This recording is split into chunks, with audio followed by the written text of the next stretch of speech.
Hi, this is Kinsey Huber, and I worked with Alyssa McCain and Quinton Burnett, and our game is called Animal Odyssey. It's a tabletop RPG-based card game. Wait. Board game with cards. Hi. To begin, I will explain what the board looks like. This is our board. We have the land areas and the ocean areas, and then we have Castonica at the top, which is the boss area. The players go around the board on the numbered spaces, and then in some of the numbered spaces there are city spots and also landmarks where the characters are supposed to start depending on their race. We also have player cards, and we have 4 classes, which is rangers, doctors, rogues, and warriors.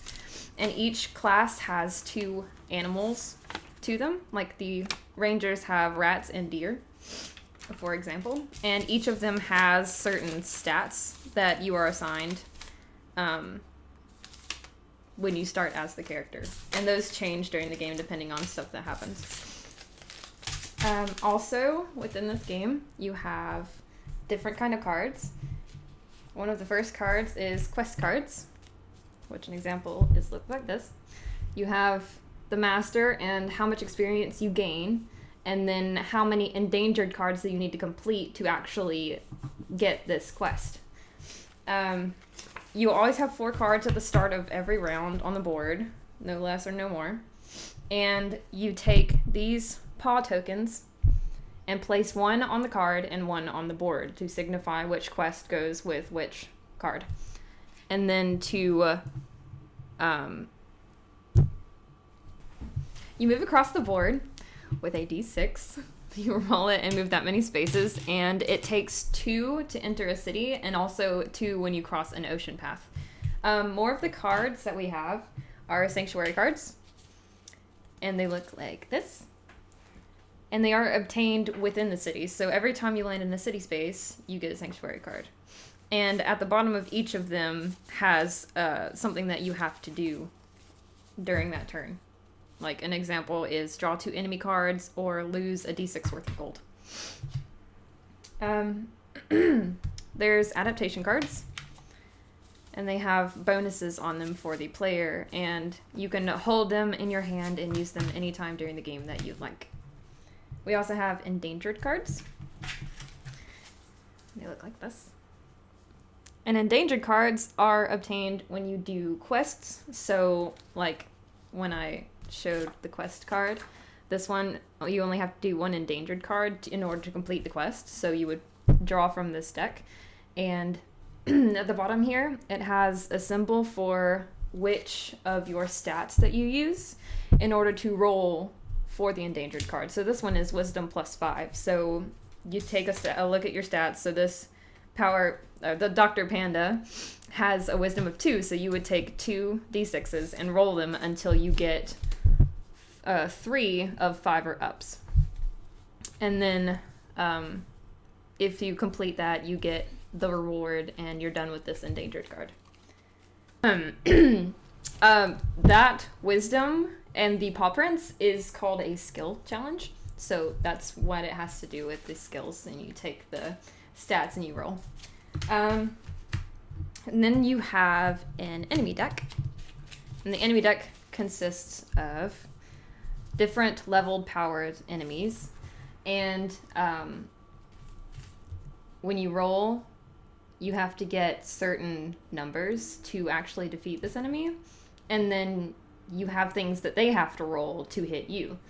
And then, so, in an enemy card, you have the power, which is how many they roll, and they only hit on a 5+, or whatever number is there.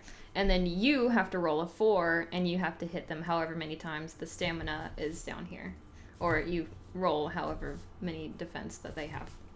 And then once the enemy is defeated, you discard. And some of the enemies can be drawn during certain events, like during the enemy's phase of a turn, or no, they don't come out during a phase. Okay, yeah, they do. They come out during a phase of a turn, or they can come out in one of the endangered quests. EXP is gained when you complete a quest. And then once you get enough EXP, you can level up your character, and there is actually a level chart in the rules that tells you what stages you go through to actually get more levels. Gold is obtained by Endangered Cards, and however much gold it says up here is how much you have. And there are certain circumstances, like during a KO, for example, where you have to roll a d6 and then discard a certain amount of gold and it brings you back. Or you use your gold for weapons. And the weapons correspond to your class. So if you're a ranger and you get a doctor weapon, you cannot use it. But you can't trade with other players. Yes. You can trade weapons with other players if you do not have the right weapon. So if there's a ranger on your team and you are not a ranger, you can trade weapons with them.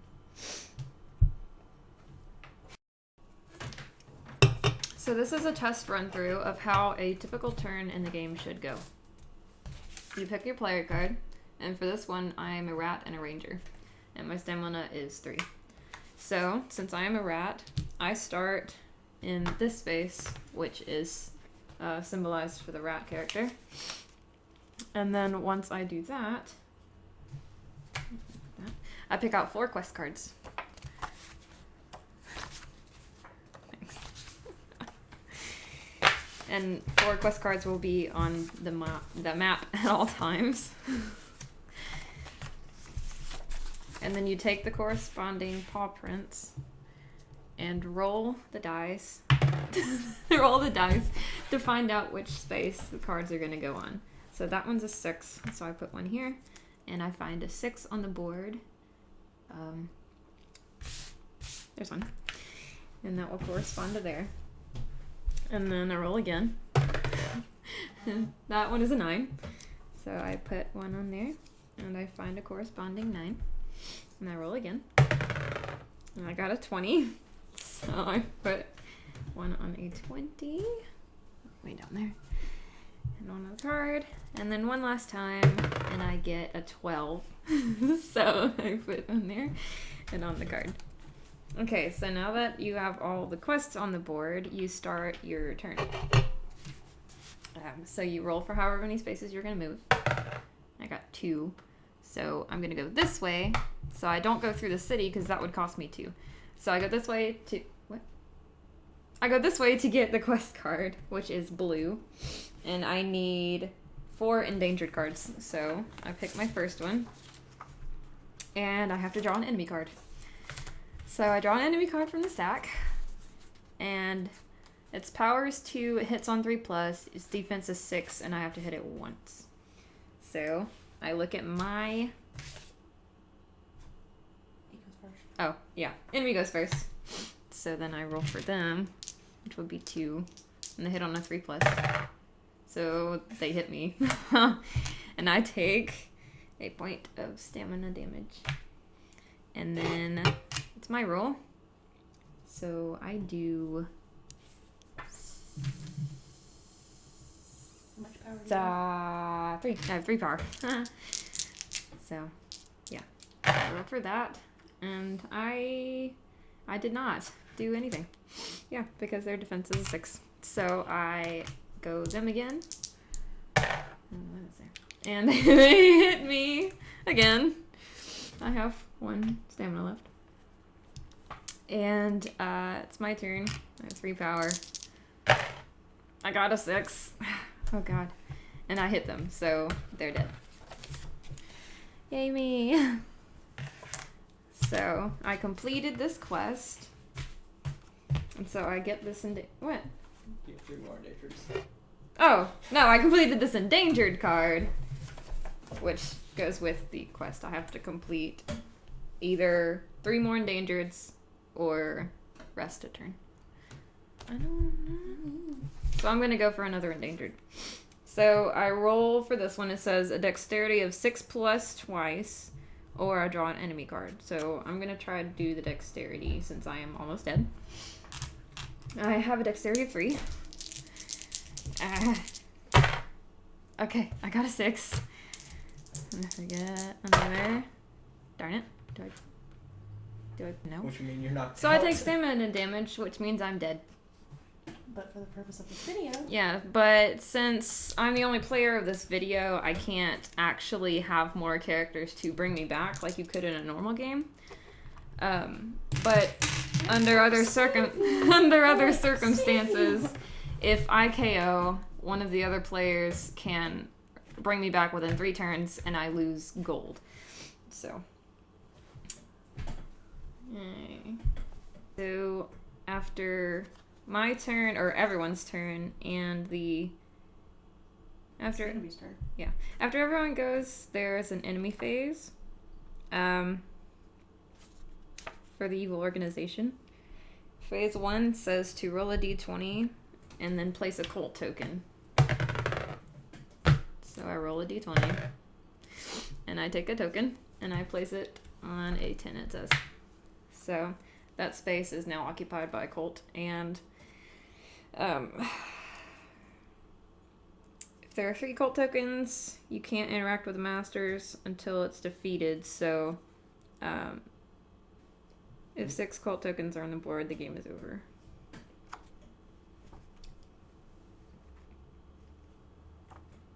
And you remove them. You remove them by fighting an enemy in the square. Okay, yeah. And they can be removed if you fight an enemy. So we have 4 master cards, so it would just be you make sure you have 4, and then you continue on. Okay. So That's what a turn looks like. Yay!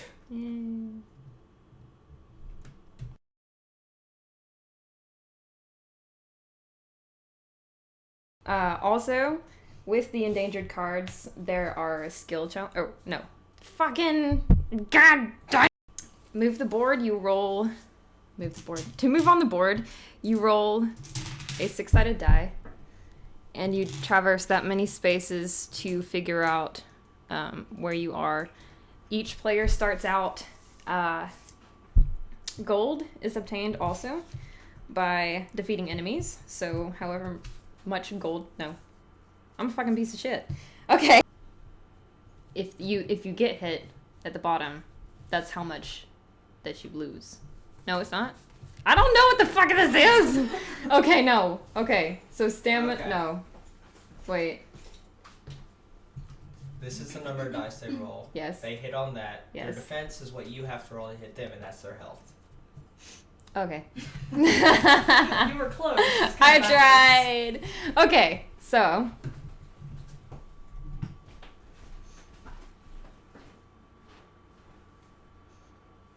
So they have 4 dice. They hit you on 5+. Yes. And then you have to roll a 4+. 4+. And you have to hit them twice. Okay, so we'll cut all that shit out. Okay,